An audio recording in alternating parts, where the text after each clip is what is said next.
Itu ada berapa orang Kristen yang langsung tegas mengatakan bahwa tidak boleh ketika suami sudah membantai, menghantam, menampar, tidak menafkahi, tidak boleh minta cerai. Saya mau bahas tentang ini selama seminggu ini, nanti ini terus yang mau saya bahas.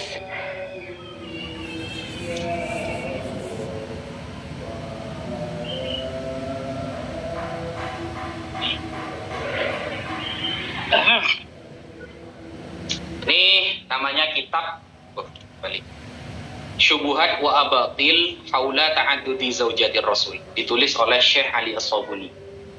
Nah, tentang syubhat-syubhat dan kebatilan kepada tuduhan kepada Rasulullah, poligami Rasulullah. Nah, pada halaman Syekh Ali As-Sabuni ini, Masya Allah ya, ulama besar ini. Pada halaman 25, di sini diterangkan, tazawwajaha alaihi salam wa kanat bikron. Rasulullah menikahi Sayyidah Aisyah dan beliau dalam keadaan bikr, perawan. Wa hiyal wahidah min baini nisaihi tahirat. Saya buka, saya aja kameranya, Irena.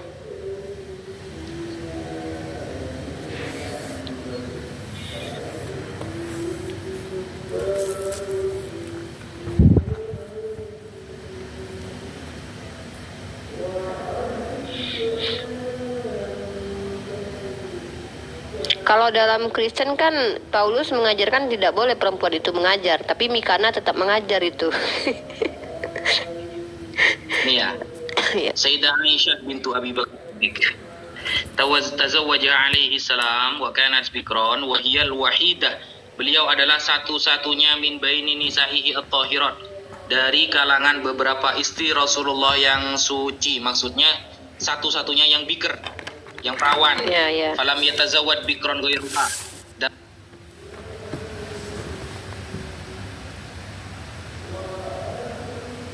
Rasulullah tidak menikahi wanita manapun kecuali beliau saja yang bikr, yang perawan.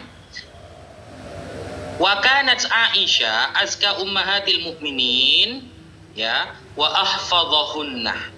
Dan Sayyidah Aisyah adalah wanita yang paling suci dan paling terjaga. Bal kanat a'lam min aktsari rijal faqad kana katsirun min kibari ulama'is sahaba. Betapa banyak pembesar-pembesar ulama dari kalangan sahabat yas'alunaha an ba'dil ahkam, bertanya kepada beliau masalah beberapa hukum. Allati tushkilu alaihim fatahillu laha lahum, yang masalah itu sangat sulit menurut para sahabat. Ini para sahabat ulamanya loh ya yang bertanya ya. Ternyata setelah bertanya kepada Sayyidah Aisyah, beliau menjawabnya dengan sangat detail. Bahkan ruwiya an Abi Musa al-Ash'ari, diriwayatkan dari jalur Abu Musa al-Ash'ari radhiyallahu anhu qol, beliau berkata, ma ashkala alaina ashabu Rasulillah sallallahu alaihi wasallam hadithun qattu fasa'alna Aisyah illa wajadna indaha minhu ilman. Tidaklah kami merasa repot ya, tidaklah para sahabat Rasulullah itu merasa repot masalah pemahaman hadis, kecuali ketika mereka bertanya kepada Sayyidah Aisyah, mereka langsung mendapatkan ilmunya, mendapatkan jawabannya. Begitu saudara yang terkasih. Masya Allah. Tapi kalau ini ya, kita lompat ke ini ya, Ustadz, kita lompat ke teman kita sebelah ya. Itu saya bacakan sama Ustadz Wafi itu. Pertama dalam 1 Timotius pasal kedua nomor 12. Aku tidak mengizinkan perempuan mengajar dan juga tidak mengizinkannya memerintah laki-laki. Hendaklah ia berdiam diri. Tadi malam ini kan jadi bahan diskusi saya. Salah satu pendeta wanita masuk tadi malam. Nah, dia bilang secara sejarah memang diakui bahwa zaman dahulu perempuan itu didiskreditkan. Bahkan ada kisahnya itu. Seorang wanita yang melakukan kajian ilmiah dibakar hidup-hidup, Ustadz. Bernama Fatia itu, dan dia terkenal itu sebagai kebengisan, dibakar sama biarawan gereja. Tidak boleh wanita itu pintar pada zaman dahulu. Nah, anehnya Mikana tidak ikut kata Paulus, dilarang mengajar, dia masih tetap mengajar di TikTok ini Mikana nih. Gimana ini Mikana? Ya. Gini, ada paham liberal yang masuk ke Indonesia, yang paham itu dibawa oleh gereja Katolik di Eropa, yaitu paham feminisme. feminisme itu menuntut seorang perempuan harus standar sama seperti laki-laki dalam segala hal. Nah, dulu di Eropa ketika wanita-wanita seolah-olah ditindas tidak boleh lebih utama daripada lelaki, baik dalam hal pengajaran, ilmu dan lain sebagainya, lalu paham itu sehingga menyebabkan kontroversi dan terjadi bentrok waktu itu di gereja Katolik. Sehingga kan munculnya Protestan kan salah satu sebabnya kan hal itu. Nah, paham itu kemudian dibawa ke Indonesia. Lalu memahami bahwa imam sholat juga boleh perempuan. Nah, ini ngawur juga sebenarnya.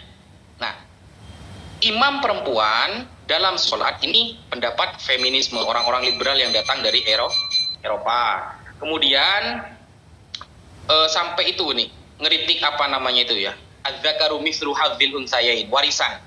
Kenapa laki-laki kok lebih banyak daripada perempuan? Lalu Rasulullah ketika di dalam ayat ar-rijalu qawwamuna 'alan nisa bima faddalallahu ba'dahum 'ala ba'd, bahwa para lelaki sebagai pemimpin terhadap perempuan karena keutamaan yang telah Allah berikan kepada lelaki. Lalu ini dipahami bahwa Al-Quran tidak adil, seolah-olah mendiskreditkan seorang perempuan. Padahal kalau kita lihat di dalam tafsir-tafsir yang menerangkan ayat tersebut, saudara, itu maksudnya dalam 3 hal ya. Laki-laki lebih unggul dari wanita itu dalam 3 hal. Salah satunya ziyadatul akli. Akal perempuan itu lebih minim daripada laki-laki. Loh, apakah lebih bodoh? Bukan. Maksudnya dalam hal persaksian, kata Rasulullah. Bukan perempuan lebih bodoh, bukan. Perempuan itu banyak yang alim. Bahkan Sayyidah Aisyah mengalahkan para ulama sahabat. Tapi dalam hal persaksian, khusus masalah persaksian, maka 2 wanita sebanding dengan 1 laki-laki. Nah, paham-paham seperti itu mulai dibawa dari pemikiran barat lalu dimasukkan kepada Islam. Islam itu tidak pernah melarang wanita menjadi karir.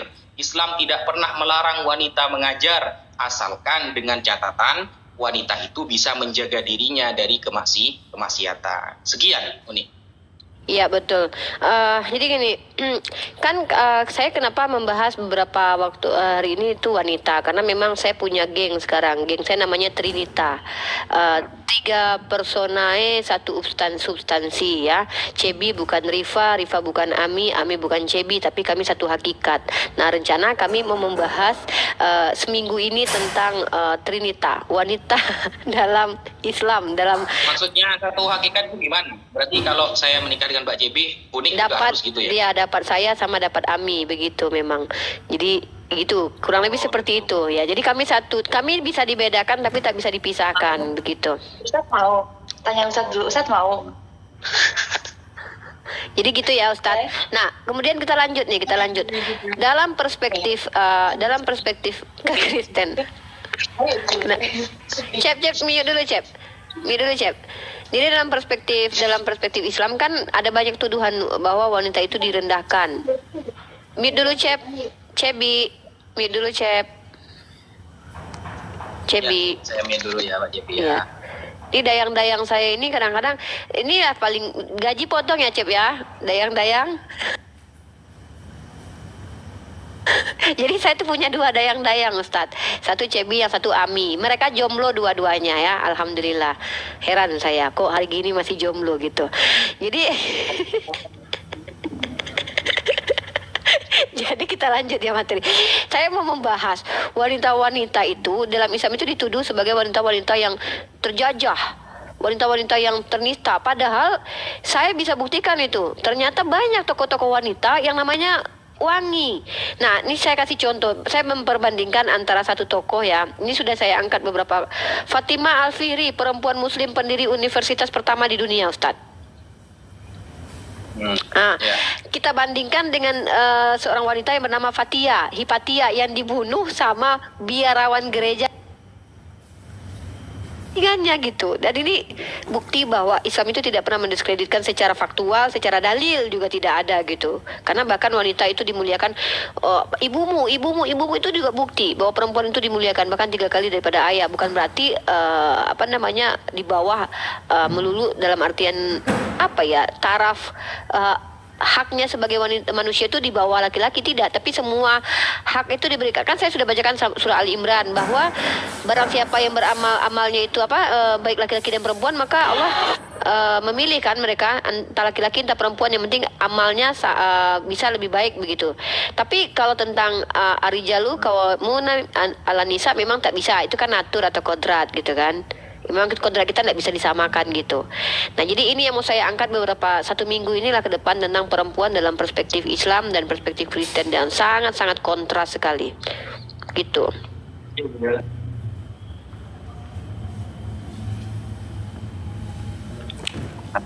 Mantap. Itu dukung saya itu kajian itu. Kalau dalam sehingga dapat menyebabkan nanti karena gini, membahas wanita dengan laki-laki ini bukan butuh akwal, tapi juga butuh af'al. Bukan hanya ucapan, tapi butuh pekerjaan. Contoh, setelah Uni mengkaji itu, para janda banyak yang nikah dengan saya, semuanya itu bagus. Berarti manfaat itu anaknya. Oh iya, by the way, masalah janda, ini masalah janda. Terkait janda, bersyukurlah wahai kalian muslimah ketika kalian ditakdirkan menjadi janda. Karena di dalam Islam sendiri, janda itu dimuliakan. Rasulullah sendiri menikahi janda. Tapi di Kristen, tadi malam sudah fix Ustadz, beberapa kan pendeta sendiri mengatakan, apabila seorang perempuan mendapat KDRT dari suaminya, dia tidak boleh minta cerai Ustadz. 1. Apabila dia dijadikan janda oleh suaminya, maka dia harus menunggu suaminya mati dulu baru dia boleh menikah. Kalau tidak Ustadz, dia tidak boleh menikah sama sekali. Barang siapa yang menikahi perempuan yang diceraikan, maka dia sama dengan berzina. Itu ada dalilnya itu. Gitu. Iya, jadi perempuan yang janda dalam Kristen. Makanya ketika saya kemarin itu terlihat sendiri tuh orang Oten itu menuduh saya seolah merendahkan posisi janda, karena seolah janda itu hina dina di mata mereka. Ternyata betul. Barang siapa yang menikahi wanita janda itu sama dengan berzina. Beda dalam Islam, yang janda itu harus diayomi gitu. Beda sekali. Memang kontras sekali, dan itu tidak bisa terbantahkan karena dalilnya ada, doktrinnya pun ada. Mom Cecai Cilmi ini. Tadi malam itu ada berapa orang Kristen yang langsung tegas mengatakan bahwa tidak boleh ketika suami sudah membantai, menghantam, menampar, tidak menafkahi, tidak boleh minta cerai. Boleh pisah ranjang tapi tidak boleh minta cerai. Kalau seandainya mati laki-laki itu baru boleh menikah gitu. Bayangkan, mengerikan sekali. Boleh bercerai tapi tidak boleh nikah lagi dengan laki-laki lain.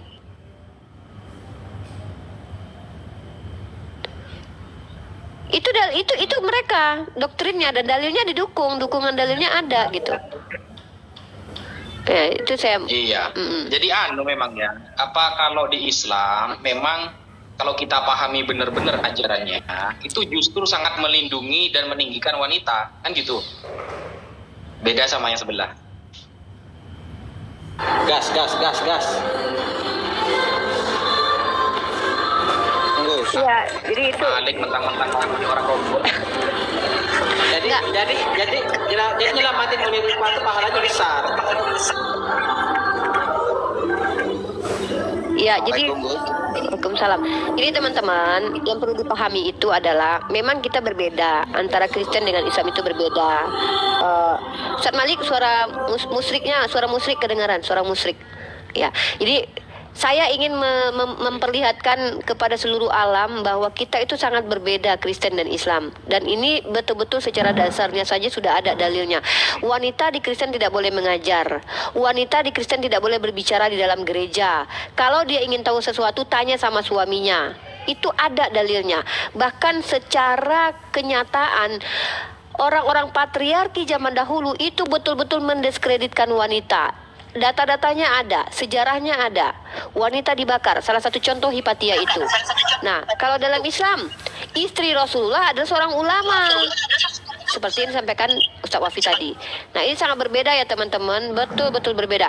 Dan bersyukurlah kalian bukan Kristen. Bayang nggak tuh kalau kalian perempuan Kristen, nggak dinafkahi, suaminya pemabok, suaminya pejina, tidak boleh minta cerai, nggak boleh.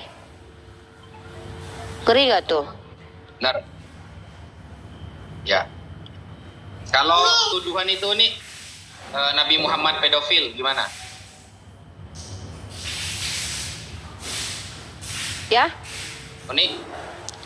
tuduhan Nabi Muhammad pedofil. Lah, gini Ustadz, kalau kita bicara antropologi itu nggak bisa disamaratakan, ya kan? Contoh, kalau seandainya kita bicara tentang masalah pedofil itu kata-kata yang muncul kapan sih? Abad berapa sih? Dikenal nggak kata itu pada zamannya Rasulullah? Bahkan kalau kita lihat mamahnya Yesus tuh korban pedofil. Mamahnya Yesus dalam ensiklopedia Katolik itu dinikahi umur 12 tahun oleh Santo Joseph yang berumur 90 tahun.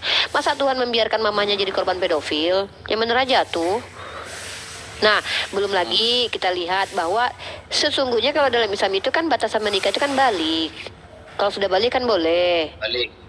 Nah, coba lihat sekarang kalian yang oten-oten ya, kalau kalian nuduh Nabi Muhammad pedofil ya, kalian yang mengatakan anak kalian nikahi umur 25, 20. Hei, maaf, anak kalian bahkan SMP kelas 1 sudah pernah melakukan hubungan intim dengan teman-temannya, bahkan kalian tidak bisa handle itu. Banyak anak-anak SMP kelas 1 itu sudah berhubungan badan tanpa sepengetahuan orang tuanya. Ini yang dijaga sama Islam supaya anak-anak perempuan itu terjaga, maka lebih baik cepat dinikahkan. Gitu, dalam Islam begitu. Kalau kalian bandingkan zaman dulu dengan sekarang ya nggak bisa lah. Zaman dulu ada SMP, mana ada SMA. Dan batas pernikahan, usia pernikahan secara konstitusi saja pun berubah. Zaman dulu nggak seperti sekarang. Jadi nggak bisa disamakan. Itu kita menggunakan ilmu antropologi itu berbeda. Bahkan kalau kita lihat sendiri ya Ustadz, orang Yahudi itu kan kita tahu.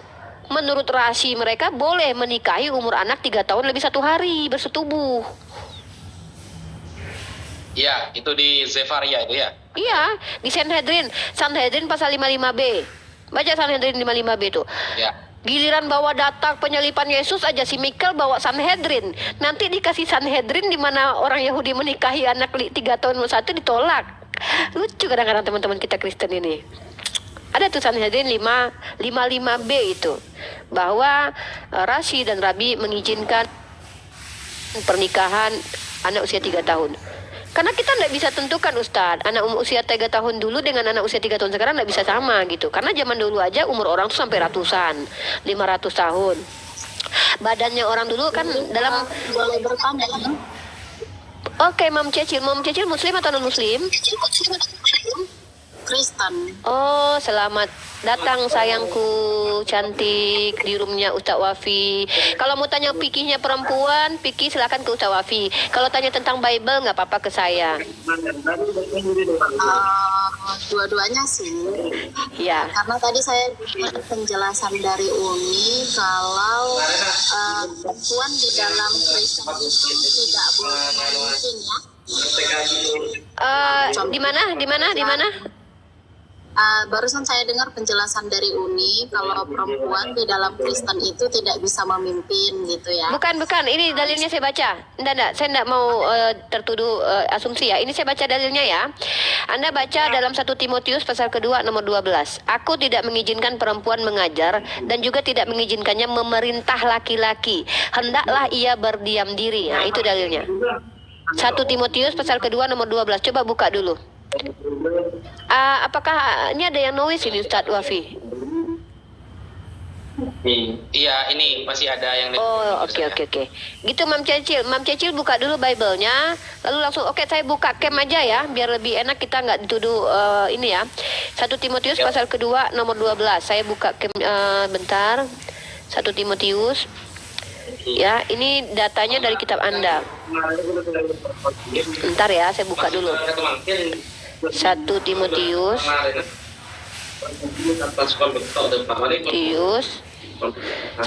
pasal 2. Mam Cecil dibuka dulu sayang ayatnya biar enak kita diskusinya. Jadi saya enggak dituduh mengada-ada gitu. Nih ya.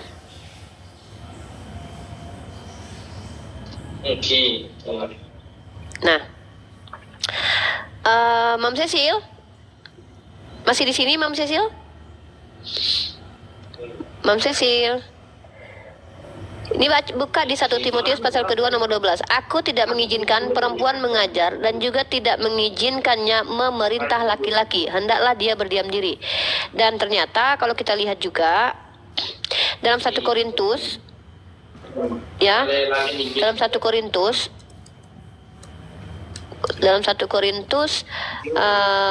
pasal 14 nomor 35. Mari kita cross check. Mam Cecil masih di sini kah? Nah, kita akan menemukan bahwa sama seperti dalam semua jemaat orang-orang kudus, perempuan-perempuan harus berdiam diri dalam pertemuan-pertemuan jemaat, sebab mereka tidak diperbolehkan untuk berbicara. Ini pertanyaan saya, bagaimana dengan pendeta-pendeta perempuan gitu loh? Mereka harus menundukkan diri seperti yang dikatakan juga oleh hukum Taurat. Jika mereka ingin mengetahui sesuatu, baiklah mereka menanyakan kepada suaminya di rumah, sebab tidak sopan bagi perempuan untuk berbicara dalam pertemuan jemaat. Nah, bagaimana dengan pendeta-pendeta wanita yang ada di jemaat itu? Mereka tuh tidak sopan berarti. Mama Cecil saja deh yang menjawab, silakan. Mama Cecil, Mama Cecil gimana? Itu di kitab Anda sudah tertulis kalau Anda ini gak boleh ngatur laki-laki, gak boleh ngajar, dan gak boleh yang lain. Gimana Mbak? Asyhadu, ayo asyhadu. Oke, baik. Saya kan tidak sepenuhnya mengetahui isi Alkitab. Iya, saya kasih tahu sekarang sayang, saya hafizah Bible soalnya. Baik, terima kasih karena Uli sudah paham lebih dari saya gitu ya kan. Bukan Tapi paham saya sayang, tapi membaca gitu. Oh gitu, oh ya. Ya maksudnya letak-letaknya kan sudah tahu tempatnya di mana gitu ya. Iya.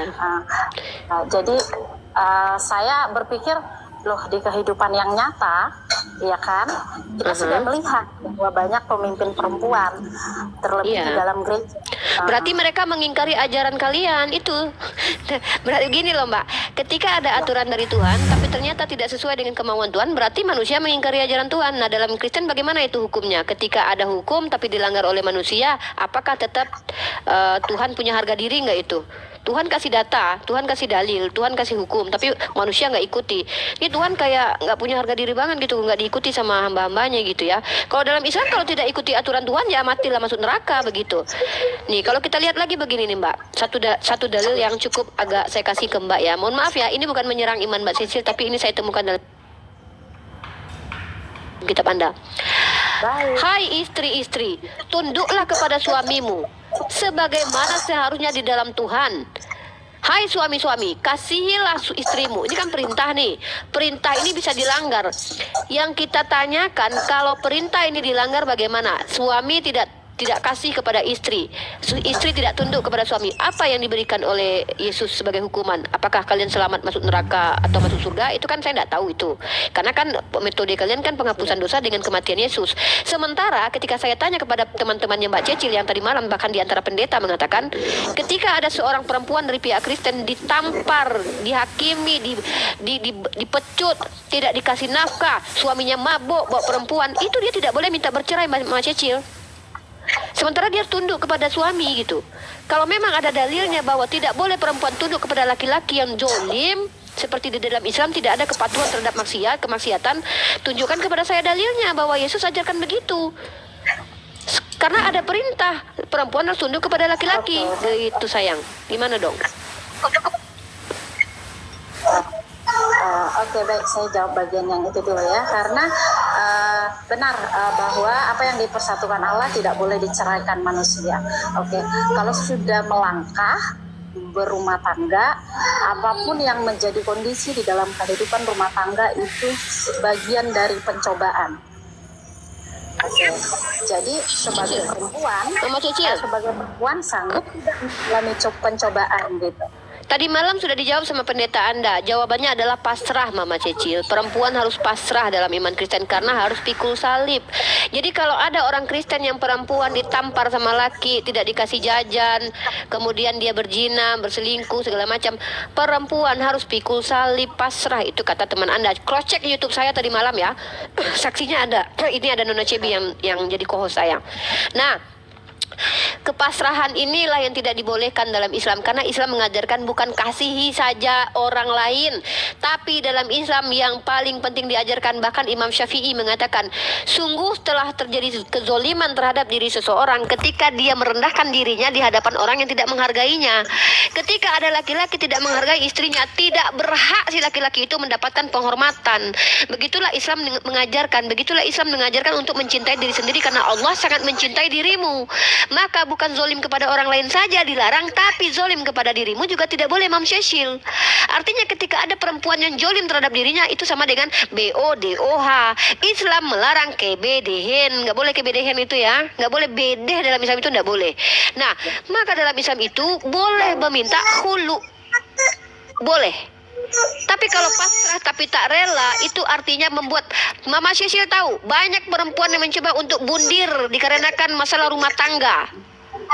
Tuhan tentu tahu, Mama Cecil, bahwa manusia akan menghadapi permasalahan-permasalahan yang sangat rumit, apalagi di zaman 2023 ini, di mana ada WhatsApp godaan banyak sekali, ada aplikasi hijau, aplikasi centang biru, aplikasi centang hitam, aplikasi balbal, aplikasi hantu belau, banyak yang membuat perempuan bisa terjerumus ke dalam maksiat dan ke dalam kesesatan.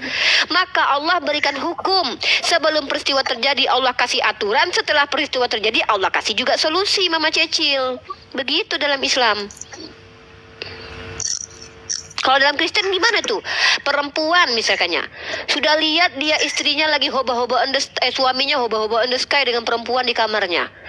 Dia tidak berkuasa, tidak bekerja, suaminya bekerja. Bagaimanakah perempuan ini harus kapikul salib, Mama Cecil? Sedih sekali saya mendengarkannya. Kalau memang begitu. Untung saya bukan Kristen. Alhamdulillah.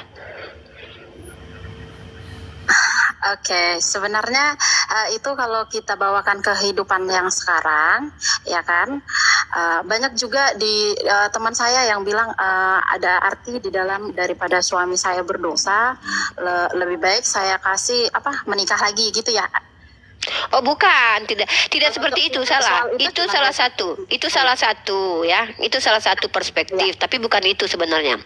Sebenarnya di dalam Islam itu adalah Allah Subhanahu wa taala memberikan hukum kepada perempuan dan laki-laki supaya mereka bisa belajar untuk dunia ini. Nggak mungkin, Mbak, kita harus paham ya, dunia ini adalah tempat di mana kita khilaf, tempat kita salah. Tetapi Allah ajarkan kita bertaubat, memperbaiki diri. Nah, di dalam Islam sendiri Allah berikan aturan-aturan untuk selalu memperbaiki diri. Setiap manusia itu akan ada khilaf, bahkan para nabi pun khilaf. Ya beda, apalagi saya bukan cuma khilaf, berbuat dosa pun pernah, tetapi bukan berarti saya harus terus menerus di dalam dosa itu, tapi ada solusi dari Allah. Seandainya kau punya masalah seperti ini, maka kau harus menyelesaikan dengan orang yang kau buat masalah itu. Ketika ada permasalahan yang timbul, maka ada solusinya. Contoh, ketika suamimu misal menamparmu bola-balik, tidak menafkahi, maka sudah boleh kau meminta khulu atau berpisah dengan suamimu itu. Atau juga ternyata suamimu lemah, dia tidak mampu mengajarimu agama, dia tidak mampu melindungimu, tidak mampu menafkahimu, maka kau boleh juga minta khulu. Dasarnya apa? Ketika sahabat wanita datang ke hadapan Rasulullah ingin berpisah dengan suaminya yang teramat jelek, karena dia tidak mau menghina ciptaan Allah, dia khawatir bahwa dia nanti akan menjadi istri yang zolim, maka dia bertanya kepada Rasulullah, kata Rasulullah, kembalikan maharnya. Maka akhirnya perempuan itu dicerai, boleh berpisah. Artinya ada solusi setiap permasalahan yang dialami oleh perempuan-perempuan dan laki-laki muslim. Tetapi ketika kau berbuat maksiat, ingat, hukum tetap berlaku. Kau yang berbuat, kau yang bertanggung jawab. Bisa jadi ketika kau dihukum itu secara sunatullah, bisa jadi memang kau dihukum secara apa? Nanti di akhirat. Bisa di dunia, bisa di akhirat. Begitu keadilan Allah Subhanahu wa taala, Mam. Ya, jadi soal tadi perempuan Kristen yang tidak bisa tadi katanya kalau sudah tidak dinafkahi mereka tetap harus memikul salib. Di dalam artian memikul salib itu adalah apa yang kamu perbuat itu yang harus kamu tanggung jawab, dan kamu tidak bertanggung jawab penuh atas dosa orang lain termasuk suami. Nah, jadi kalau tunggu, izin. Mbak, izin, maaf. Bukankah kalian itu dosanya sudah ditanggung sama Tuhan, Mbak? Jadi memang kalian itu tidak perlu menanggung dosa apapun, karena dosa kalian sudah ditanggung sama Yesus, Mbak. Gimana? Mbak Cecil yang terhormat, yang aku cintai karena Allah, di dalam imannya Mbak Cecil itu memang Mbak Cecil tidak akan menanggung dosa siapapun. Jangankan dosa orang lain, dosa Mbak Cecil sendiri Mbak Cecil nggak akan tanggung, karena dosa Mbak Cecil sudah ditanggung sama Tuhan Mbak Cecil sendiri, sayangku.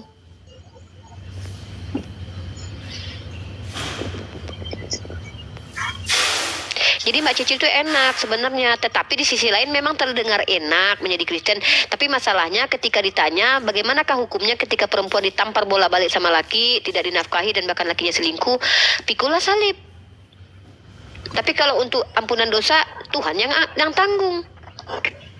Itu yang membagongkan bagi saya. Kenapa ketika permasalahan dunia Tuhan tak kasih solusi, tapi ketika dosa-dosa yang dilakukan manusia Tuhan yang ambil alih gitu.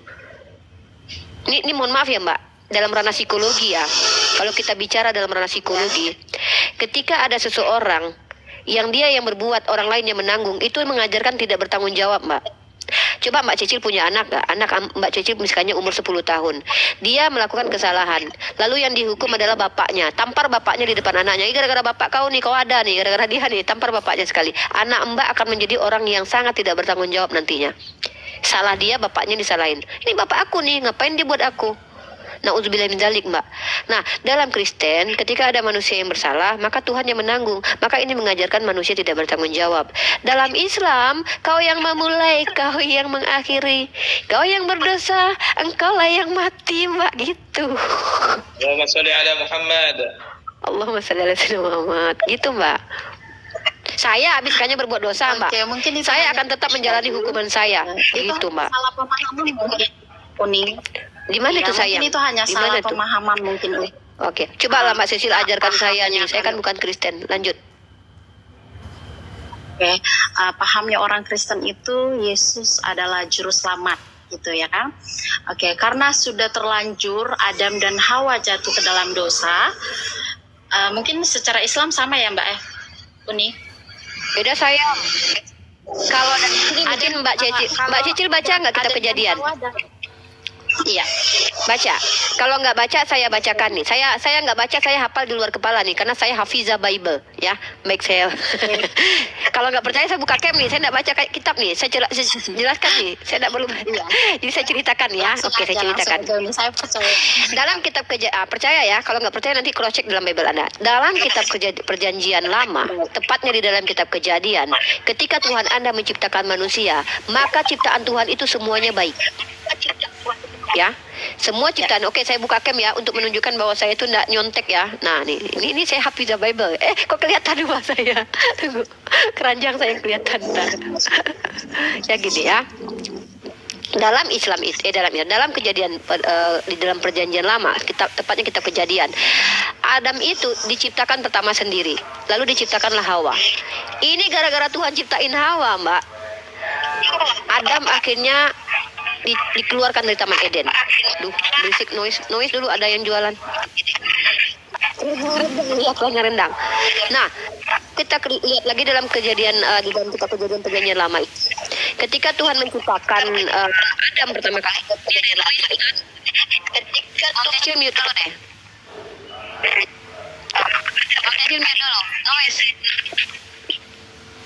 Mam Cecil, mute dulu sayang. Mute dulu, noise banget, noise. Ustadz, mute-kan dulu Mam Cecilnya Ustadz. Udah oke. Nah, kalau kita lihat dalam kitab Kejadian, pertama Adam itu diciptakan baik menurut Tuhan. Artinya tidak cacat. Bahkan banyak Kristen yang mengatakan Adam itu hidupnya tuh kekal, tidak untuk dimatikan. Mikana yang bilang. Kalau nggak percaya tanya sama Mikana. Masa Tuhan menciptakan manusia untuk mati? Mikana menolak itu. Menurut Mikana, Adam ini diciptakan kekal itu. Nah, karena Adam ini diberi aturan oleh Tuhan, jadi kata Tuhan begini, semua pohon di sini boleh kau makan, kecuali pohon ini, yaitu pohon pengetahuan baik dan buruk, tidak boleh kau makan. Datanglah ular Mbak, saya nggak tahu nih kenapa ular dibiarkan lepas sama Tuhan. Padahal Tuhan itu sayang sama Adam. Dia nggak mau kalau Adam itu menjadi orang yang jauh dengan dirinya. Tapi dia yang berikan free will. Dia yang ciptakan Adam. Dia pula yang kasih biarkan ular yang disetir sama iblis untuk menghasut Hawa. Ketika Adam dan Hawa yang adalah orang yang tidak tahu mana baik dan buruk, dia terjerumus dalam keburukan, Tuhan marah. Ini bingung saya ini. Nggak kasihan saya sama Adam kadang-kadang, apalagi sama Hawa. Setelah itu yang dikutuk bukan Adamnya, yang dikutuk siapa? Tanah salah apa coba? Saya bingung juga tuh, Tuhan kok kenapa yang salah iblis, ular dan Adam dan Hawa, kok tanah yang dikutuk gitu? Coba baca kitab Anda. Kemudian kalau kita baca lagi, ular katanya yang salah iblis, tapi yang dikutuk ular tuh tadinya jalannya pakai kaki Mbak, menurut kitab Anda. Habis itu dikutuk jalan pakai perutnya, makannya debu lagi. Nah, itu terjadi ya, adanya vacuum cleaner tuh kutukan dari PL itu kayaknya tuh. Dimana ada ular makan debu.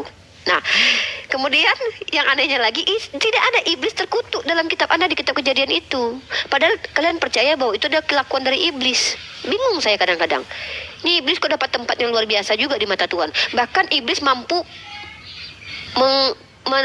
menguji Yesus tuh. Diangkat sama iblis itu Yesus. Diuji lagi. Ini iblis ini luar biasa loh. Punya kekuatan alam maut lagi. Diberikan Tuhan kuasa alam maut lagi. Makanya Yesus mati itu mengambil kunci kerajaan maut tuh dari iblis. Bergumul dulu. Astagfirullah. Ini Yesus kok harus begitu dulu untuk mengalahkan iblis gitu. Nah itu ya dalam kitab Kejadian. Nah dalam Islam tidak begitu mbakku sayang. Dalam Islam, dalam surah Al-Baqarah, Bismillahirrahmanirrahim, wa isqala rabbuka lil malaikati inni ja'ilun fil ardi khalifah. Pertama Allah sudah tetapkan dulu kehendaknya. Allah hendak menjadikan khalifah di bumi. Lalu apa kata malaikat? Qalu ataj'alu fiha may yufsidu fiha wa yasfiku dima. Malaikat berkata, kenapa menjadikan manusia? Bukankah mereka nanti akan merusak dan menumpahkan darah? Wa nahnu nusabbihu bihamdika wa nuqaddisu lak. Qala inni a'lamu ma la ta'lamun. Kata malaikat, ini malaikat aja tahu loh, Mbak. Tapi Tuhan Anda dalam perjanjian lama tidak tahu kalau Adam bakalan makan buah pengetahuan baik dan buruk. Siapa yang menyebabkan kamu makan ini, Adam? Wanita ini ya Tuhan.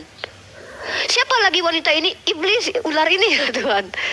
Kenapa kalian kok bisa sampai begini? Di mana kalian Adam, Hawa? Sembunyi dia. Tuhan tidak tahu tuh, dia sembunyi tuh. Di mana kalian? Suara kaki Tuhan terdengar tuh, tek tek tek tek tek. Bunyi ya, kedengaran kaki Tuhan di Taman Eden.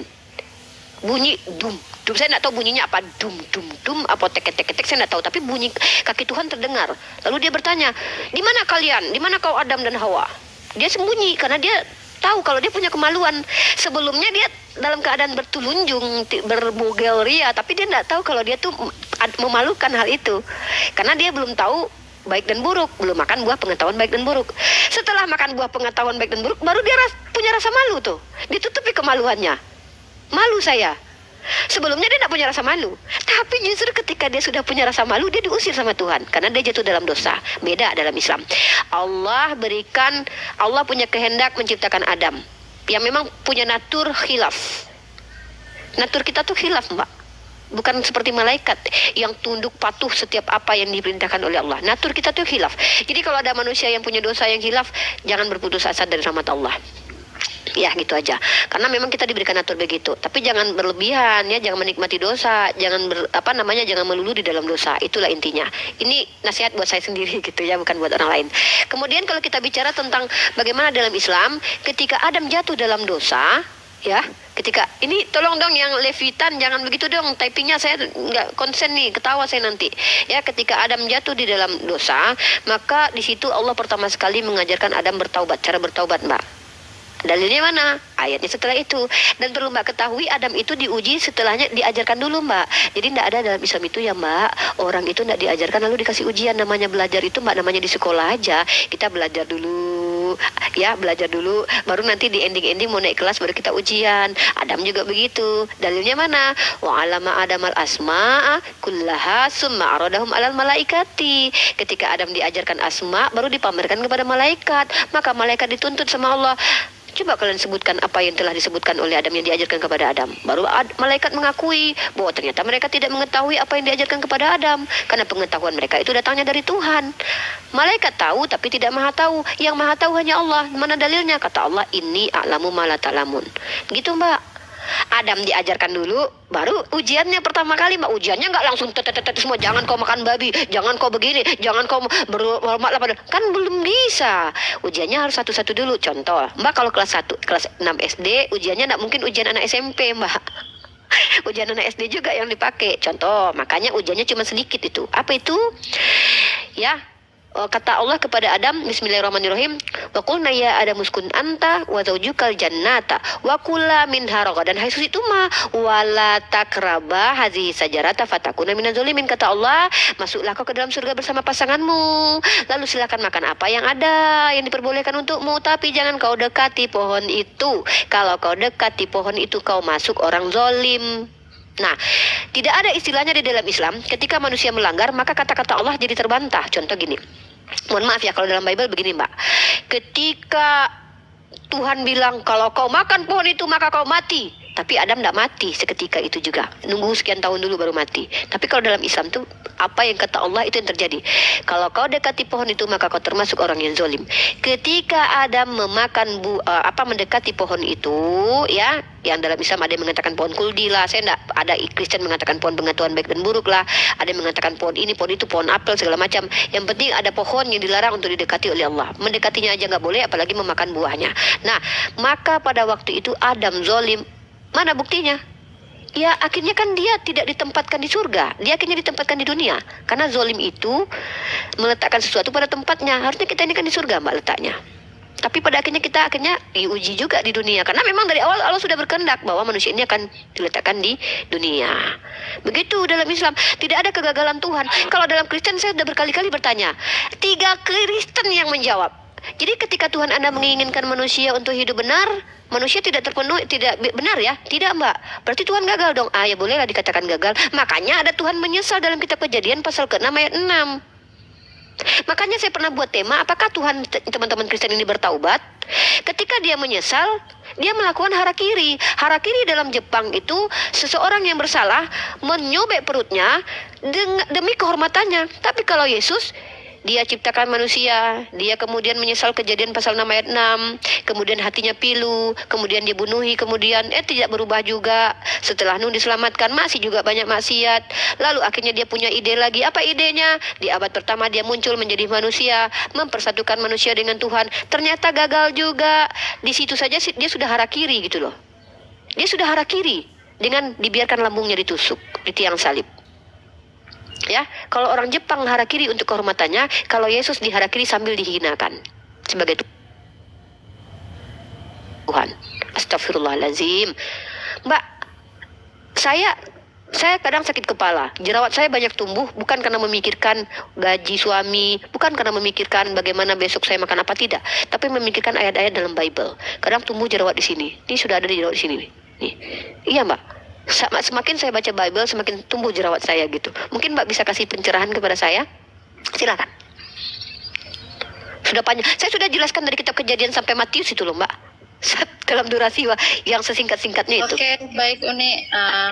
Yang setahu saya ya, karena saya belajar teologi, tidak membantah. Karena setiap manusia bertanggung jawab penuh atas apa yang dia perbuat. Yang seperti Uni bilang, manusia itu tidak lepas dari khilaf. Maka dia bertanggung jawab penuh atas dosa dia kepada Tuhan. Jadi kalau ada pun kalimat yang menyatakan yang Uni katakan tadi bahwa Yesus yang akan menanggung semua dosa, saya dari awal percaya Tuhan itu Esa, satu gitu ya. Saya pahamnya Adamku dan Adamu sama gitu. Tapi setelah kepembahasan Isa ataupun Yesus baru ada perpecahan. Tapi di dalam Yesus ada bahasa bahwa kasihilah Tuhanmu, kasihi dirimu sendiri dan berdoalah untuk musuh-musuhmu. Izin Mbak, sebelum Mbak jauh menjelaskan, mohon maaf kekurang ajaran saya karena ini takutnya saya lupa. Ada 2 poin yang saya sepertinya ketika baca dalil kitab Mbak itu berbeda. Kalau Mbak bilang tadi manusia punya tanggung jawab kepada Tuhan, betul? Dia yang berbuat, dia bertanggung jawab, betul? Iya.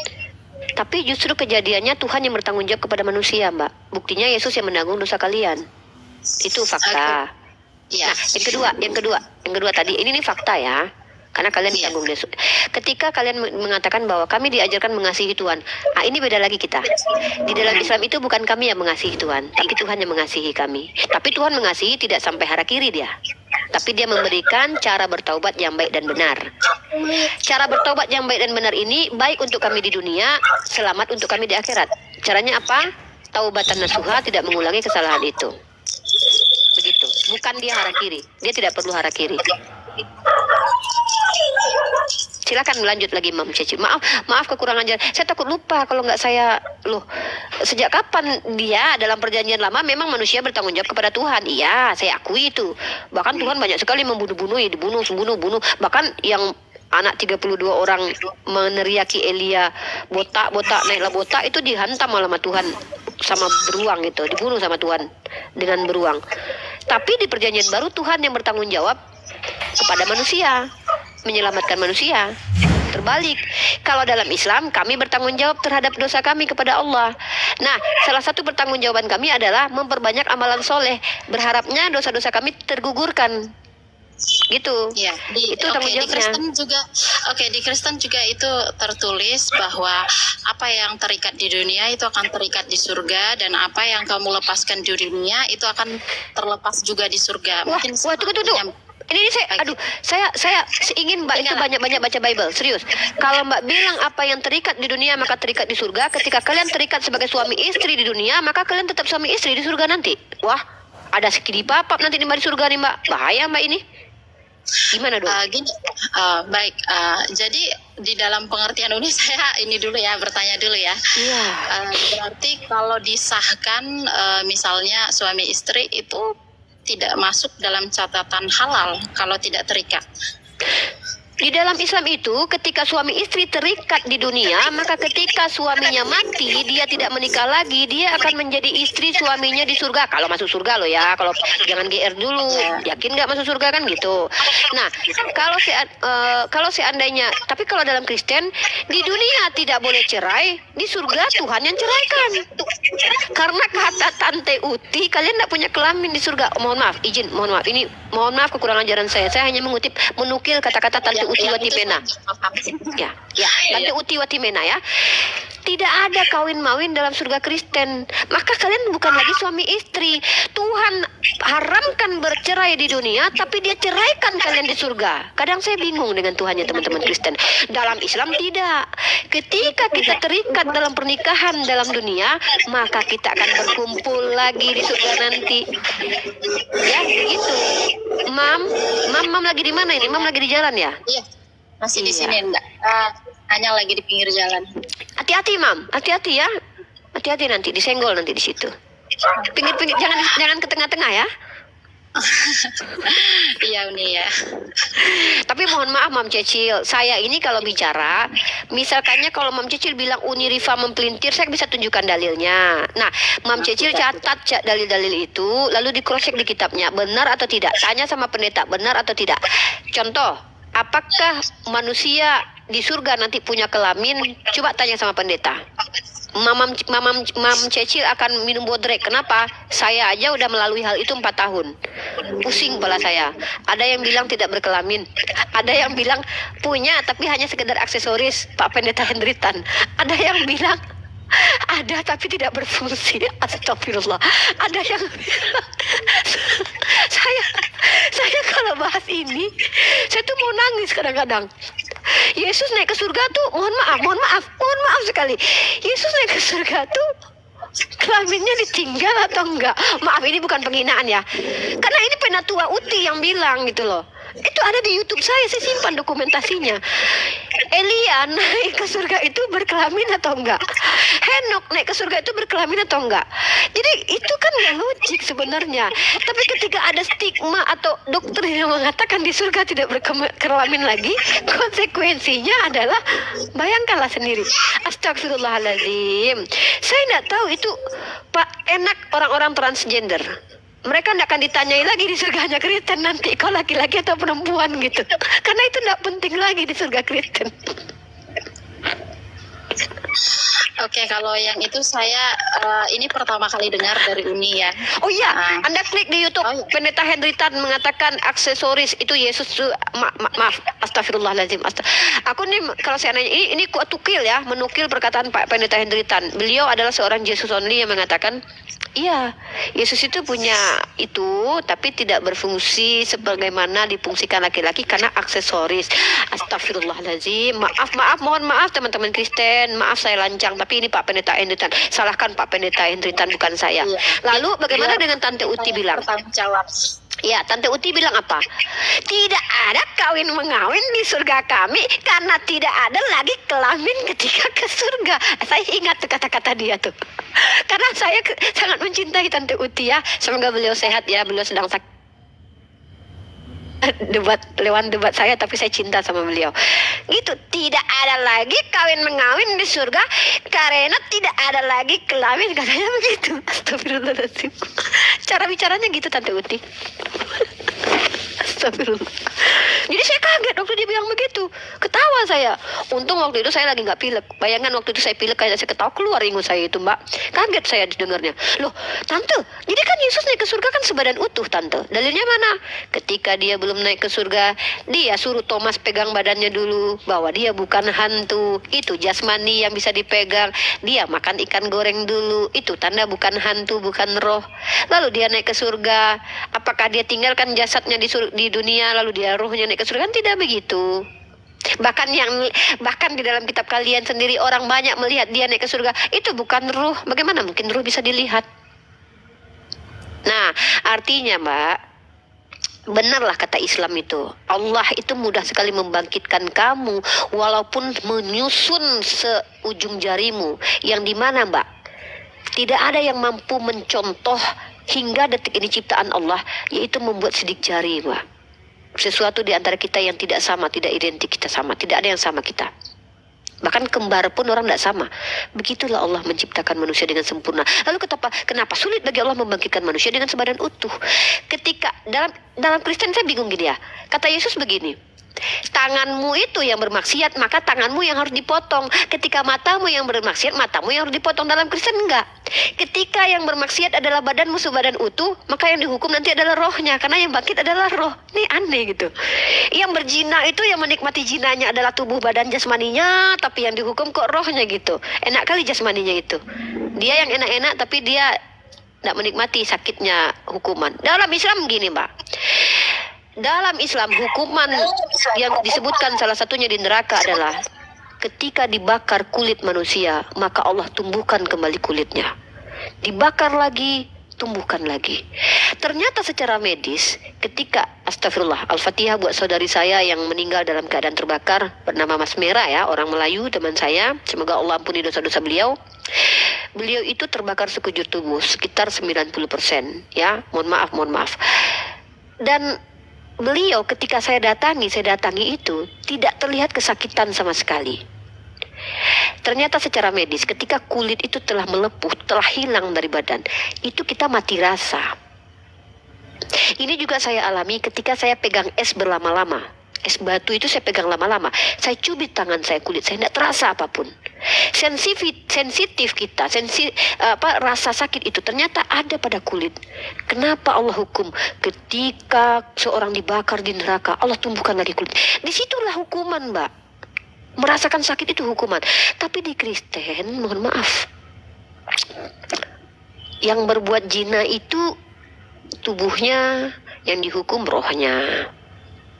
Kan tidak adil gitu. Yang menikmati enak-enak tubuhnya, yang dihukum rohnya. Kan begitu. Karena di dalam Kristen itu manusia itu bangkit hanya roh saja. Roh apa yang dirasa? Roh. Begitulah kira-kira, Mbak. Wallahu a'lam bishawab. Asyhadu. Oh belum. Ya lanjut Mama Cecil. Baca Bible ya sayang.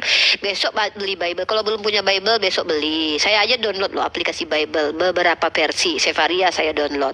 Terjemahan baru saya download. Terjemahan lama saya download. Karena kalau baca Yeskiel pasal 23-20 enak baca terjemahan lama gitu. Bahasanya lebih bombastis. Jadi download lah Bible. Baca pelan-pelan. Berdoalah dengan.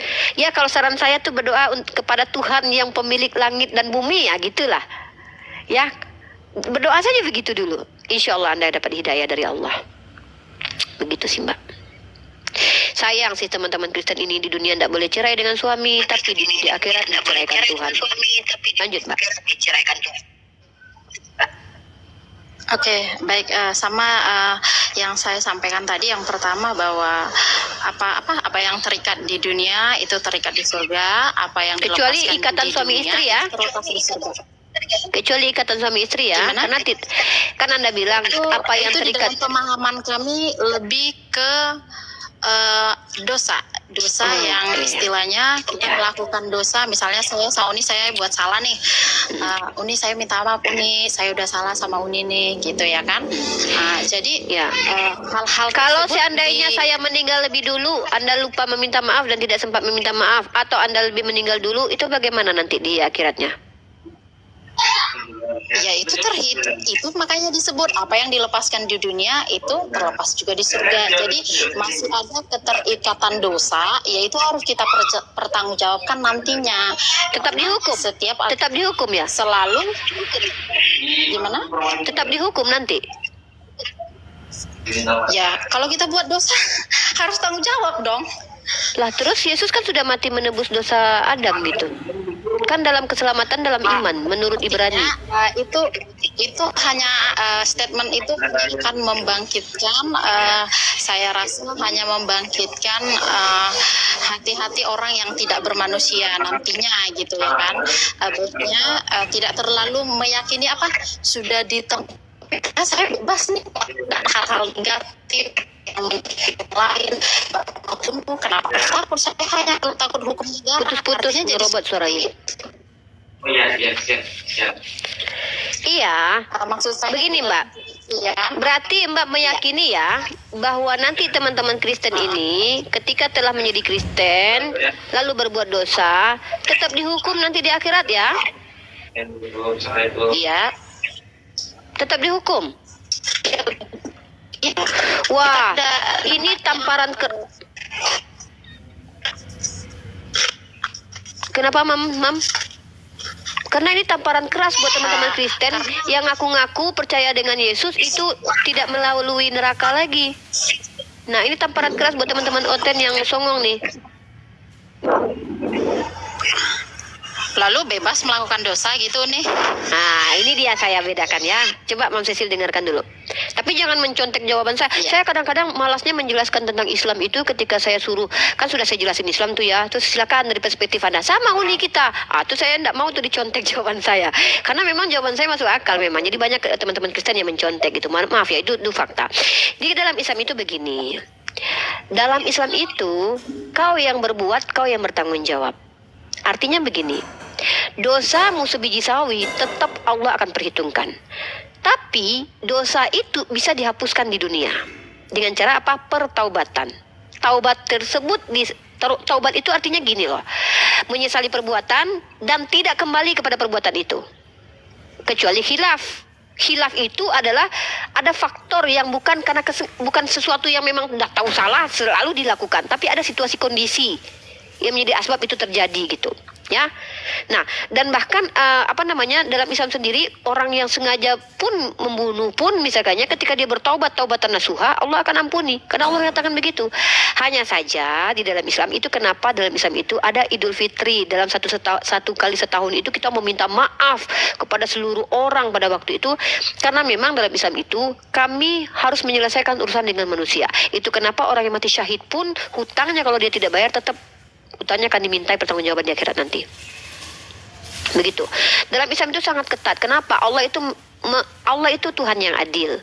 Allah tidak hanya menyelamatkan orang-orang yang salah jalan, khilaf, tidak, tapi juga korban-korban dari kekhilafan orang tersebut. Itu juga ada keadilan di situ. Saya menyakiti hati Nona Cebi. Ketika Nona Cebi tidak memaafkan saya akan bertanggung jawab nanti. Tapi masalahnya ketika dia tidak memaafkan, maka dia juga tidak termasuk sebagai muslimah yang baik.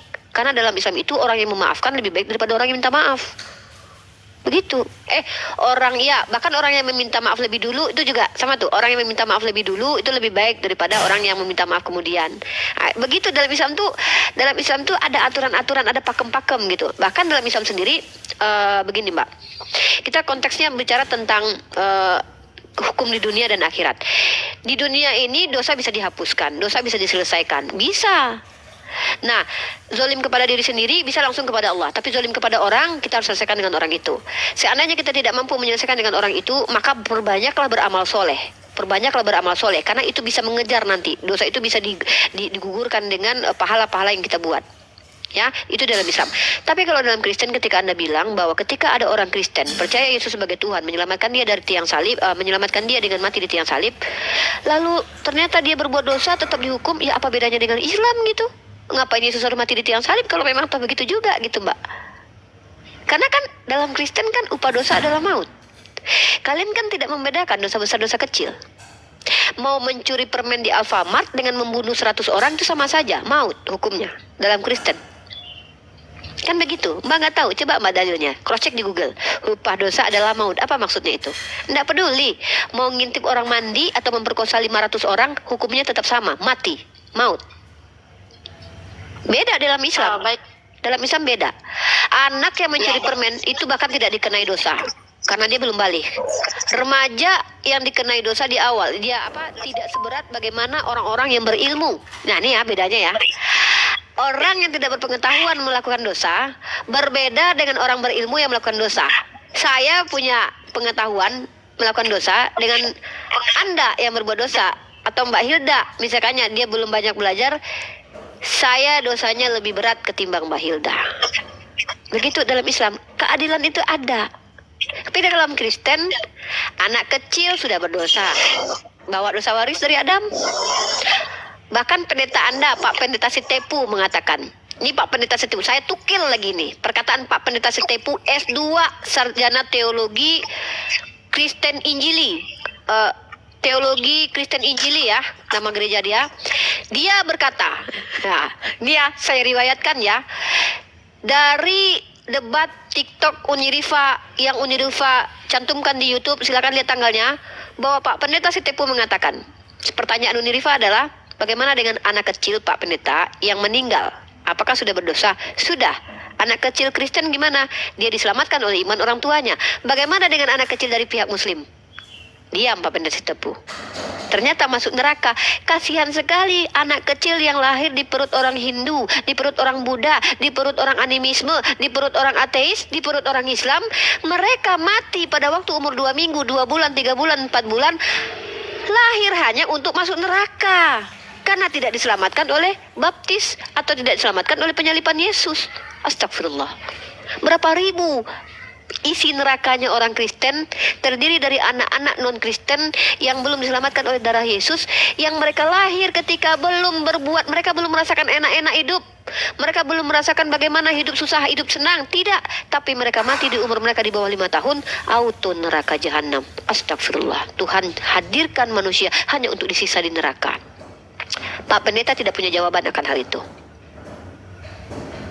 Kalau dalam Islam, fitrahnya anak kecil itu ialah Muslim, maka orang tuanya yang menjadikan dia Nasrani dan Yahudi. Makanya ketika anak saya di bawah umur balik, ketika dia berdosa, saya yang bersalah. Bukan saya tanggung dosanya, bukan.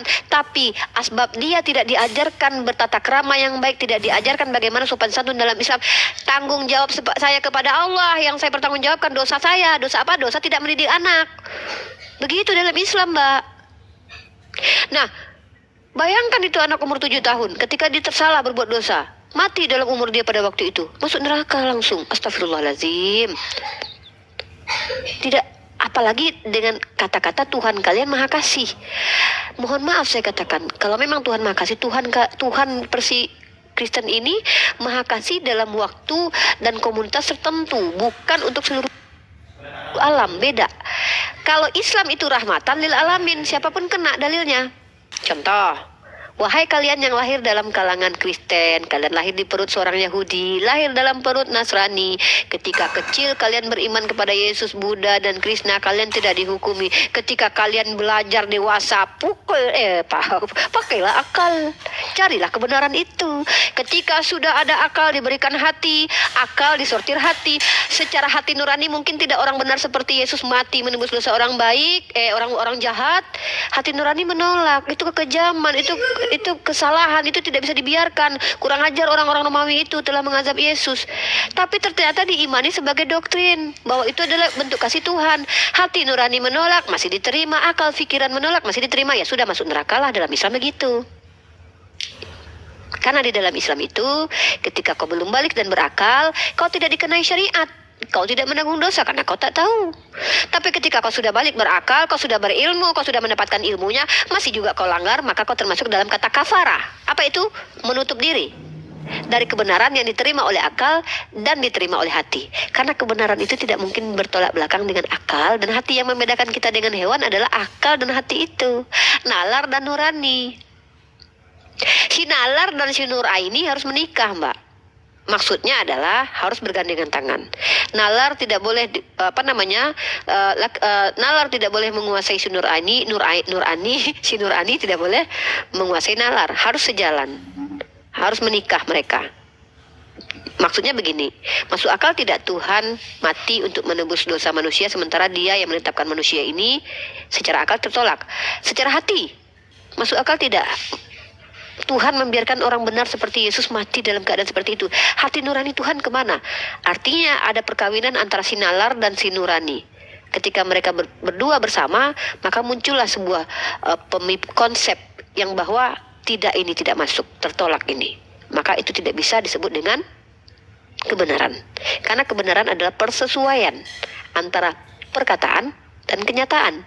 Ketika dikatakan Tuhan Maha Kasih tapi membunuh orang benar, itu tidak sesuai antara perkataan dengan perbuatan. Ketika dikatakan Tuhan Maha Besar tapi Dia mengecil, itu bertentangan. Ketika dikatakan Tuhan bukan manusia lalu jadi manusia, itu tidak kawin. Itu ada KDRT dalam perumah tangga si nalar dan si nurani. Ya, begitu. Jadi si nalar, si nurani harus menikah. Begitu. Nurani adalah wanita, si nalar laki-laki. Makanya perempuan itu melulu pakai hati, melulu pakai hati. Laki-laki itu melulu pakai akal. Begitu Mbak kita. Harus kawin berdua gitu. Paham nggak Mbak? Yesus memang nggak kawin sih. Karena Yesus tidak menyukai perempuan. Kurang lebih begitu. Tapi mencintai saudarinya, murid-muridnya laki-laki. Ada dalilnya itu, Uni? Ada dalilnya. Mau saya kasih? Ini. Anda sepakat tidak kalau Yesus tidak mencintai wanita? Atau Anda mau bilang Yesus mencintai wanita? Dia cinta manusia. Cinta manusia. Baik. Saya kasih dalil dari Bu Rita Wahyu ya. Sarapan pagi biblikal ya. Ini ya. Saya tidak mau. Nah, mana ini?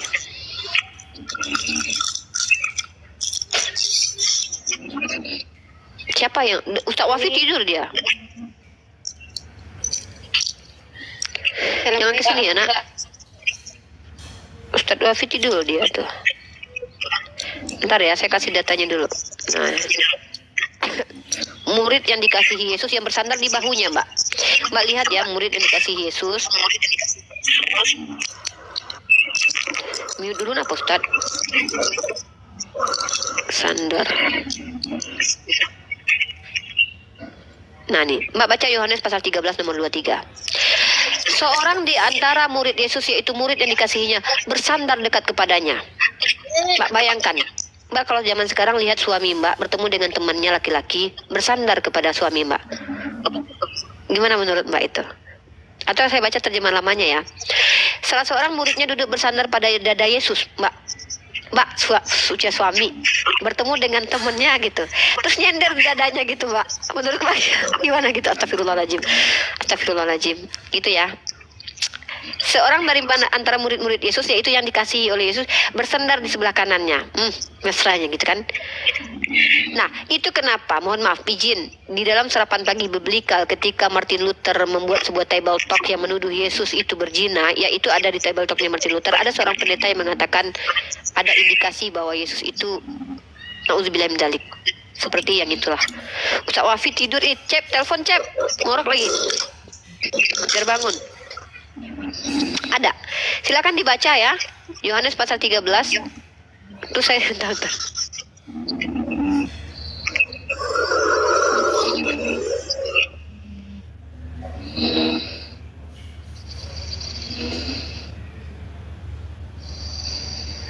Hostnya udah ketiduran ya guys.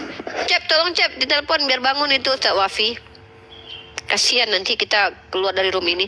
Tapi nggak apa-apa lah, nggak apa-apa. Mbak Mam Cecil mau bertanya semua tentang Islam. Kalau ada kan ada ustadz kita yang bisa jawab ini. Kalau saya bisa jawab, saya bantu jawab. Atau apa yang mau di. Tapi kalau Mbak mau membantah semua data-data saya, silahkan Mbak lihat. Ya, itu keakraban Yesus di Yohanes 13:23 itu menjadi dasar seorang pendeta menuduh Yesus itu tidak seperti yang kami tuduhkan. Nauzubillah min dzalik. Kami tidak mungkin menuduh Nabi. Ini HP-nya ditinggal. HP-nya ditinggal. Ya Allah. Dia jauh dari device. Dia jauh Bisakah dari kita rungkatin room ini? Jangan bisa. enggak apa-apa. Ya udahlah, oke. Ya jadi teman-teman begitu ya, Mam Cecil. Saya ini adalah orang yang sangat menghormati agama Kristen. Kenapa saya katakan begitu? Saya sangat senang kalau Mam Cecil ini menjadi tetangga saya. Saya pastikan itu. Kalau berdasarkan kalau Mam Cecil ikut ajaran Mam Cecil ya. Nah, berkali-kali, saya sudah katakan berkali-kali. Saya sangat senang ketika Mam Cecil bertetangga dengan saya, apalagi di akhir bulan. Karena di dalam, wah ada Pak Pendeta Sitepu ini. Ustaz Wafi lagi tidur Pak Pendeta Sitepu. Karena di dalam agama Kristen itu tidak boleh menolak ketika orang pinjam duit, Mbak. Makanya saya senang kalau ada teman Kristen tinggal sebelahan dengan saya gitu. Pas akhir bulan kan lagi nggak punya duit kan, pasti saya pinjam itu sama Mam Cecil. Karena Mam Cecil kalau di ajaran Yesus nggak boleh tolak itu.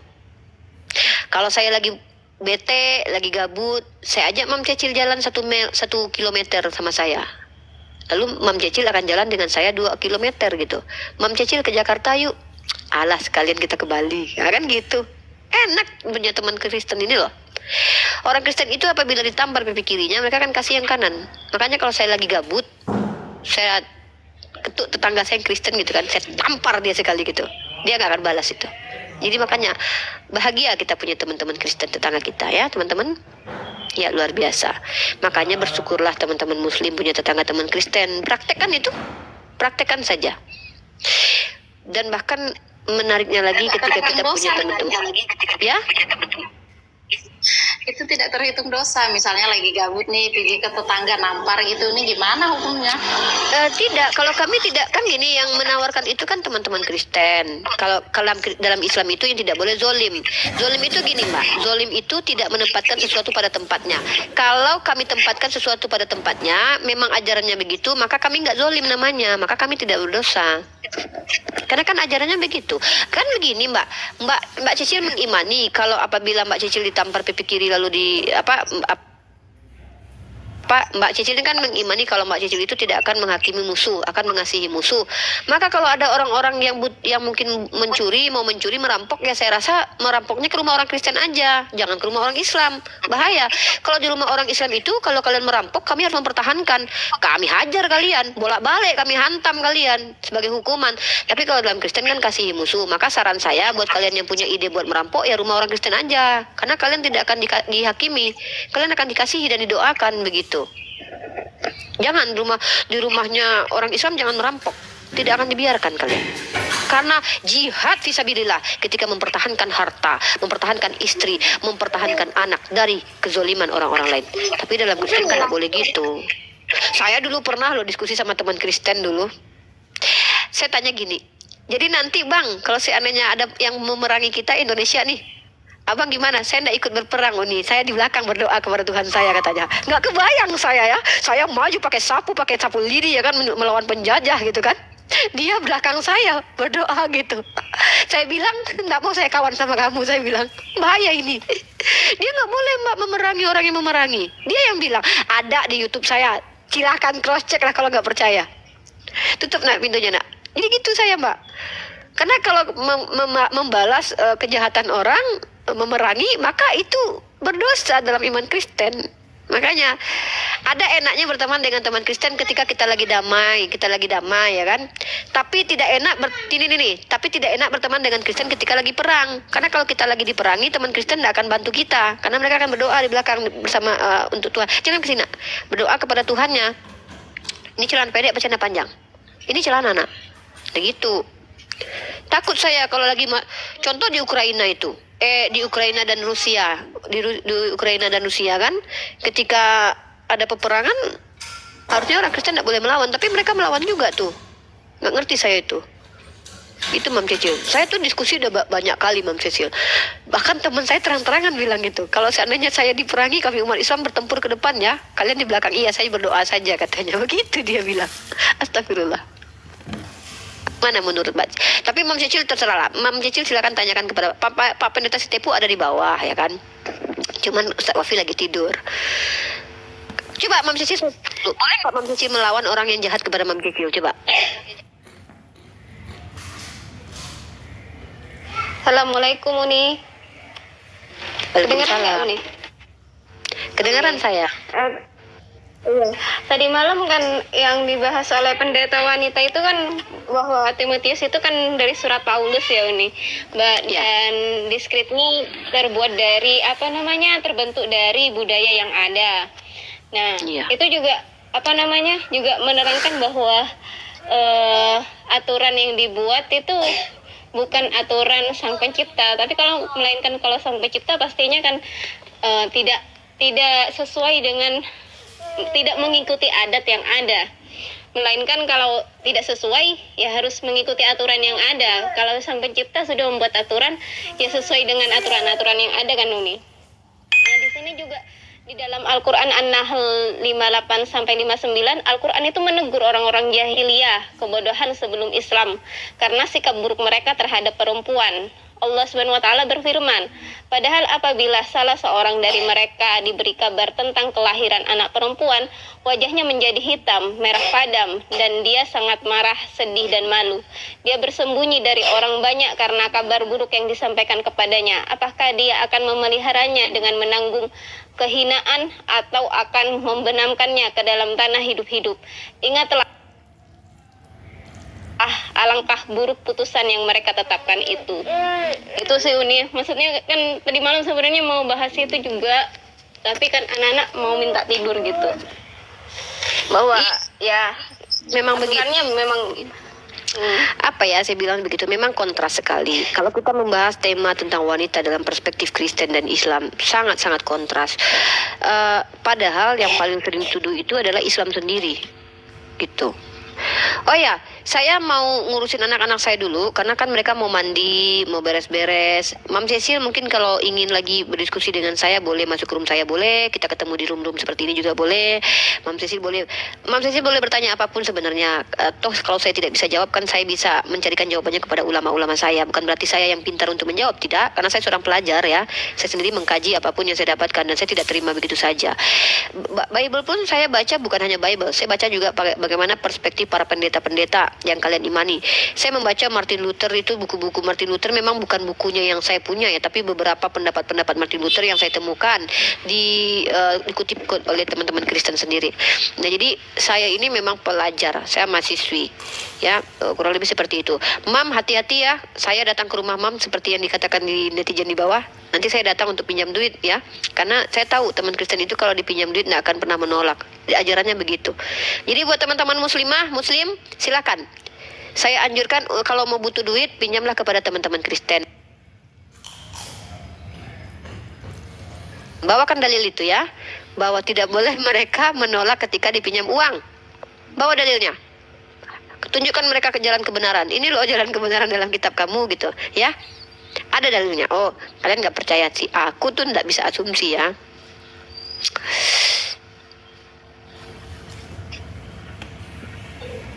Oke ya.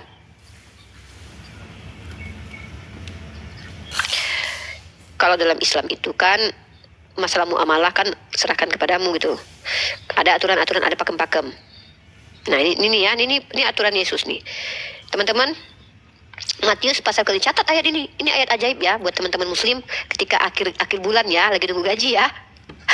Dicatat. Matius pasal ke-5 nomor 42. Berilah kepada orang yang meminta kepadamu. Mam Cecil. Ini Matius pasal ke-5, Mam Cecil sayang. Halo. Oke. Mam Cecil masih di tempat? Mam Cecil kalau diingatin ayatnya mah diam-diam aja. Ini loh dalilnya. Pinjam dong 200.000. Ini loh ini nih. Mam Cecil 200.000 dong. Ini nih. Matius pasal ke-5 nomor 42. Berilah kepada orang yang meminta kepadamu dan janganlah menolak orang yang mau meminjam daripadamu. Tuh. Gak boleh nolak. Pinjam dong 500 saja. Kalau CB, kalau saya pinjam dia boleh menolak karena dia punya hak terhadap badannya, terhadap dirinya, terhadap hartanya. Begitu aturannya.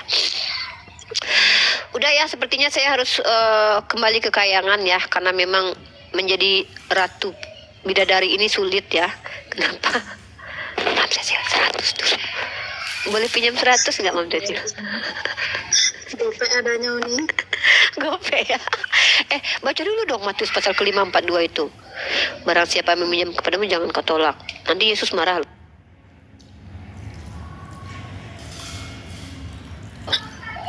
Saya manusia loh Uni. Lah, ini kan ajaran untuk manusia. Gimana sih? Saya lagi hilap Uni. Inilah ya. Tapi ya udahlah. Ya betul, pada akhirnya nanti saya akan membuat kesimpulan bahwa ternyata Yesus memberikan ajaran yang tidak sanggup dijalani oleh anak-anaknya, gitu kali ya. Kalau Islam itu relevan Mbak, setiap ajaran Islam itu semuanya sanggup dijalani, bahkan perintah berpuasa saja. Puasa yang diwajibkan dalam bulan Ramadan saja, ketika kau ada uzurnya, kau sakit, maka kau boleh ganti atau kau boleh fidyah. Begitu dalam Islam. Bahkan sholat pun ketika kau lalai ternyata kau bangun siang, maka kau boleh qadha. Itu baru saya dapat informasi dari Ustaz Wafi waktu saya di Probolinggo. Begitu Islam itu indahnya, relevan ajarannya, masuk akal, bisa dijalani. Ketika Tuhan kasih hukum, maka hukum itu bisa dijalani. Tapi ketika Tuhan perintahkan tapi tidak sanggup dijalani, ya buat apa dikasih tahu gitu loh sayang. Ketika ternyata manusia tak mampu menjalankan hukum dari Tuhan, lah ngapain Tuhan kasih seperti itu? Kan sia-sia pada akhirnya apa yang Tuhan kasih. Masa Tuhan memerintahkan sesuatu yang sia-sia? Mustahil begitu. Mustahil. Begitu.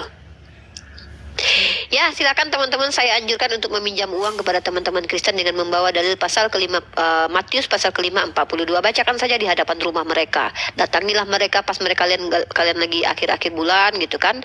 Maka bawakan, kalau perlu catat di kardus gitu kan, bawa di depan mereka. Saya akan coba itu nanti, insya Allah ke depan Tante Uti nanti. Saya tuliskan Matius pasal ke-5:42, saya ketok pintu rumah mereka. Salam, hai. Baca dong ini gitu. Apa tuh? Tadi dibacakan. Berilah kepada yang meminta padamu dan janganlah menolak apa yang orang yang meminjam padamu. Langsung saya bilang gini, 200 gitu. Dan itu tidak boleh diminta kembali loh Mbak Cecil. Ini dalilnya Mbak Cecil. Inilah enaknya punya teman Kristen guys. Mereka ketika kita pinjam duit, mereka tidak akan meminta kembali. Makanya jangan dibalikin. Setelah kita pinjam, jangan dibalikin. Karena itu tidak menghargai ajaran mereka. Ya.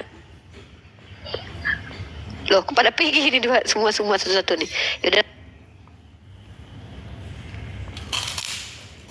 Saya juga akan pergi. Nah, ini ya Matius pasal ke-5 nomor 42. Ini ya.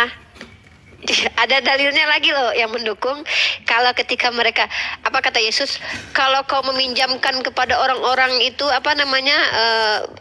orang jahat juga sama. Ketika kau pinjamkan lalu kau minta kembali, orang jahat juga sama. Tapi ketika kau pinjam dan kau tidak minta kembali, ya itu yang bagus. Makanya teman-teman muslim, bawalah Matius pasal ke-5:42 di hadapan rumah teman-teman Kristen untuk meminjam uang. Ketika mereka meminta kembali, bawa dalil yang satu lagi. Bawa dalil satu lagi ya. Kan mereka datang. Atau kalian yang iya. Kalian yang terjebak rentenir nih, kan ada tuh misalnya kan ada kayak, ya tahu kan kalau yang minjam duit pakai bunga gitulah. Nah, kalau dia datang ke rumah kalian terus tagih gitu. Kalau lewat WhatsApp dia tagih, kasih dalilnya di dalam Bible itu, ya. Dia ada tuh dalilnya tuh. Dalilnya tuh. Ada tuh. Kalian kasih itu. Nah, kalau mereka tolak pasti masuk neraka kau. Gitu caranya ya. Saya ajarkan teman-teman muslim buat mendapatkan kepentingan kebahagiaan di dunia melalui teman-teman Kristen. Begitu. Saya rasa cukup. Alhamdulillah. Tausiah bukan tausiah sih ya. Penginjilan saya pada sore kali ini saya akhiri dengan mengucapkan alhamdulillah rabbil alamin dengan nikmat iman Islam, di mana ajaran Islam itu adalah ajaran yang masuk akal, relevan untuk dikerjakan dan ternyata diimplementasikan oleh semua negara, di mana tidak ada satu negara apabila ada orang yang bersalah itu dimaafkan begitu saja lalu didoakan begitu saja, tapi tetap dihukum ya. Metode pendidikan yang dilaksanakan di sekolah-sekolah itu ada apresiasi, ada reward, ada juga hukuman. Walaupun sekarang lihat lihat bagaimana sekarang sekolah-sekolah kita zaman dahulu diajarkan ketika dihukum itu tidak ikut campur orang tuanya. Sekarang bagaimana perlakuan anak-anak sekolah kepada gurunya, bahkan tidak ada nilainya gurunya di mata dia. Kenapa? Karena sudah tidak berani lagi guru memarahi murid karena takut KDRT takut undang-undang. Begitu. Makanya anak-anak sekarang kalau ketemu gurunya kayak apa? Kalau dulu kita ketemu guru ya, itu bangganya luar biasa. Memegang tas guru aja disuruh bawa itu ke kantor, itu rasanya kayak pegang emas berkilo-kilo, luar biasa. Penghormat. Saya ketemu guru saya tuh kalau nggak punya jilbab lari tuh kocar-kacir tuh cari jilbab itu. Kalau sekarang ketemu guru sambil ngerokok, apa lu gitu kan, santuy bro gitu. Tunggu bila ya, kurang lebih seperti itulah.